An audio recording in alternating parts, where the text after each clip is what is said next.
जी हाँ फ्रेंड्स, यह video Khan sir का नहीं है, लेकिन इनमें जो प्रश्न लाया गया है वो बिल्कुल जो है आप समझ सकते हैं। ठीक है, आपके एग्ज़ाम में 100% गारंटी है। बस इतना समझ लीजिएगा और चैनल को सब्सक्राइब कर लीजिएगा। ठीक है, तो चलिए आज का हम लोग पहला क्वेश्चन को स्टार्ट करते हैं। आज का पहला क्वेश्चन कहता है कि हड़प्पा में माप तौल की कौन सी प्रणाली प्रचलित थी। क्वेश्चन बहुत ही शानदार है, आपके एग्जाम में आ सकता है कि हड़प्पा में माप ताल की कौन सी प्रणाली प्रचलित थी। ऑप्शन आपके इसका जो डायरेक्ट आपको आंसर बता देंगे। ठीक है, तो सही जवाब हो जाएगा दशमलव प्रणाली जो है प्रचलित थी। आगे चलते हैं। संभवतः ताम्रपाषाण काल में पूजनीय पशु था। कहने का मतलब कि ताम्रपाषाण काल में किस पशु की पूजा की जाती थी। वहाँ पे 4 ऑप्शन आपको दिया रहेगा, तो याद रखिएगा जो ताम्रपाषाण काल में पूजनीय पशु था वो सांड था। ठीक है, आगे बढ़ते हैं हम लोग। चंद्रगुप्त मौर्य मगध की गद्दी पर कब बैठा था। क्वेश्चन देख सकते हैं कितना अच्छा करवाया गया गया है। ठीक है, चंद्रगुप्त मौर्य जो है मगध की गद्दी पर कब बैठा, क्या है सही जवाब हो जाएगा 322 ईस्वी पूर्व। आगे चलते हैं हम लोग। भारत में स्थित सबसे बड़ा हड़प्पा स्थल है। भारत में स्थित सबसे बड़ा जो है हड़प्पा स्थल है। सही जवाब क्या होगा, ऑप्शन यह हो जाएगा। ठीक है, धोलावीरा। ठीक है, सबसे बड़ा हड़प्पा स्थल। ठीक है, याद रखिएगा। आगे चलते हैं हम लोग। अगला क्वेश्चन कि मौर्य समाज का संस्थापक कौन था। मौर्य समाज का संस्थापक कौन था। फ्रेंड्स सही जवाब हो जाएगा चंद्रगुप्त मौर्य संस्थापक थे मौर्य समाज का। आगे बढ़ते हैं हम लोग। अशोक ने बौद्ध धर्म ग्रहण करने के बाद सर्वप्रथम कहाँ की यात्रा की।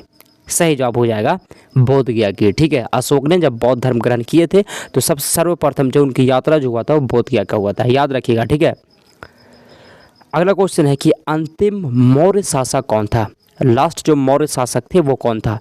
अंतिम मौर्य शासक कौन था। सही जवाब हो जाएगा इसका बृहदर्थ। आगे बढ़ते हैं।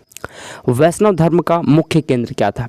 वैष्णव धर्म का मुख्य केंद्र था, सही जवाब हो जाएगा मथुरा। ठीक है, वैष्णव धर्म का मुख्य केंद्र। आगे बढ़ते हैं हम लोग।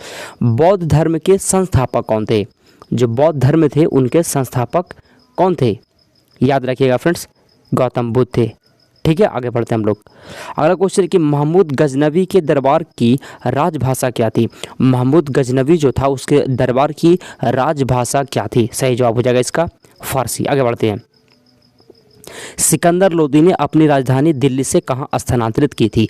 बहुत ही शानदार क्वेश्चन है फ्रेंड्स, ये क्वेश्चन बिल्कुल आपके एग्जाम में आ सकता है। ठीक है, सिकंदर लोदी जो है अपना राजधानी दिल्ली से कहाँ स्थानांतरित की थी, याद रखिएगा आगरा। आगे बढ़ते हैं। आगरा। मोहम्मद शाह की मृत्यु के बाद उसका उत्तराधिकारी कौन बना। मोहम्मद शाह की मृत्यु के बाद जो है उसका उत्तराधिकारी कौन बना था, अलाउद्दीन। आगे बढ़ते हैं हम लोग। दिल्ली सल्तनत की पहली तुर्क महिला शासिका कौन थी।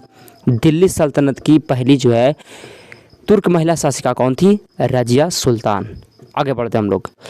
कृष्णदेव राय का संबंध विजयनगर के किस राजवंश से था।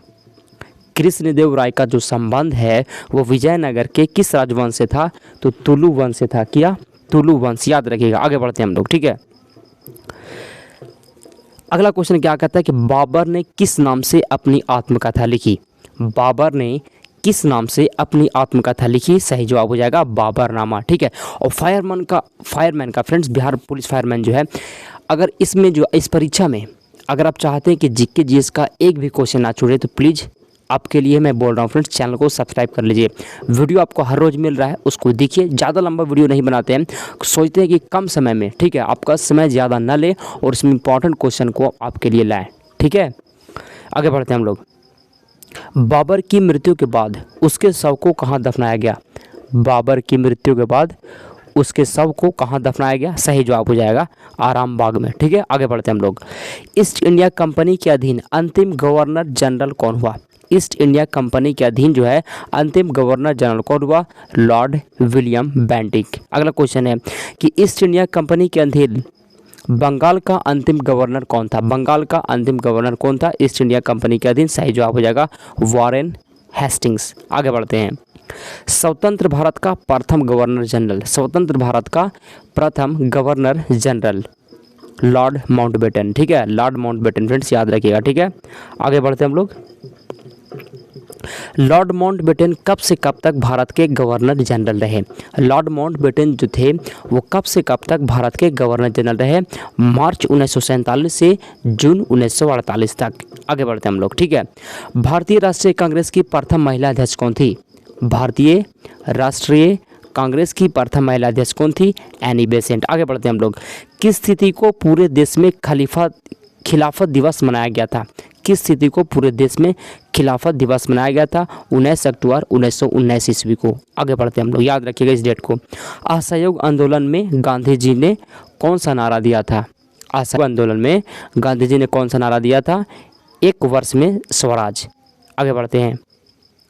असहयोग आंदोलन में सबसे पहले गिरफ्तार होने वाले नेता कौन थे? असहयोग जब आंदोलन हुआ था तो उसमें सबसे पहले गिरफ्तार होने वाले नेता कौन थे? तो फ्रेंड्स सही जवाब हो जाएगा मोहम्मद अली जिन्ना। तो फ्रेंड्स और भी क्वेश्चन आपको लगातार मिलता रहेगा, इसलिए चैनल को सब्सक्राइब कर लीजिएगा। आज हम लोग सिर्फ इतना ही क्वेश्चन को पढ़ते हैं। एक बार में याद नहीं हुआ तो फिर से देखिए, एक बार और देख लीजिए, ठीक है, लेकिन प्रश्न को फ्रेंड्स याद कर लीजिए। तो चलिए हम लोग वीडियो को समाप्त करते हैं। Thanks for watching.